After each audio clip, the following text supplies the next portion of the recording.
Hello guys, আমরা এসেছি একডালিয়ায় এইবারে দুর্গাপুজো দেখতে রোহিতের সাথে। চলুন দেখা যাক।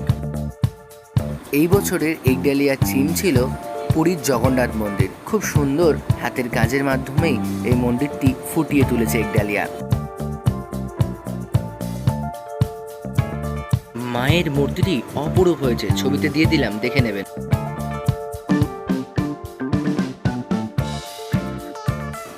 মণ্ডপের ভেতরের দেয়ালও সুন্দর হাতের কাজের মাধ্যমে তুলে ধরেছে একডালিয়া। দারুণ লাগলো এই বছরের দুর্গাপুজোয় একডালিয়াতে।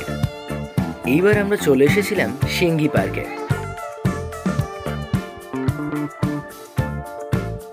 মায়ের মূর্তিটি অপরূপ হয়েছিল।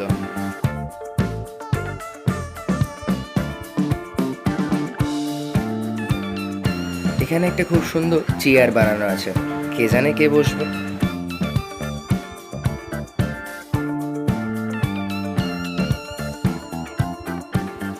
হ্যালো গাইস, আপনারা দেখছেন রোহিতকে। এখন আমরা এসেছি হিন্দুস্তান পার্কে দুর্গাপুজো দেখতে। চলুন দেখা যাক।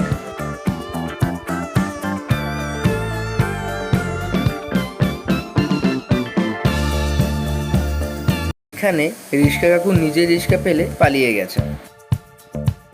হিন্দুস্তান পার্কের এবারের থিম ছিল রিক্সা। রিক্সার মধ্যেই পুরো প্যান্ডেলটি সাজিয়েছে।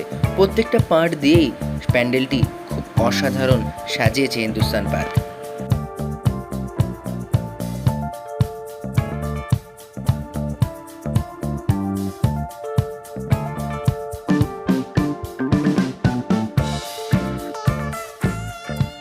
এবার আমরা চলে এসেছিলাম তিধারায়।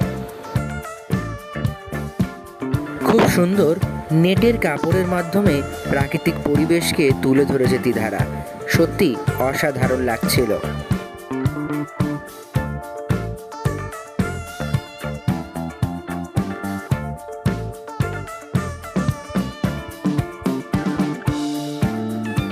তারপরে চোখ পড়ল চারজন ব্যান্ড পার্টি বাজাচ্ছে।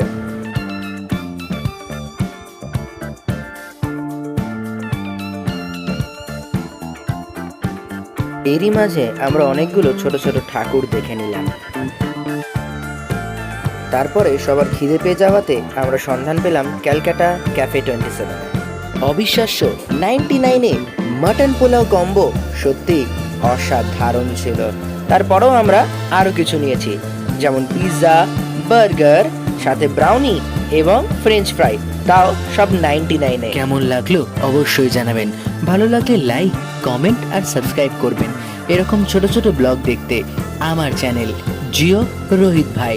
আবার দেখা হবে পরের ভিডিওতে।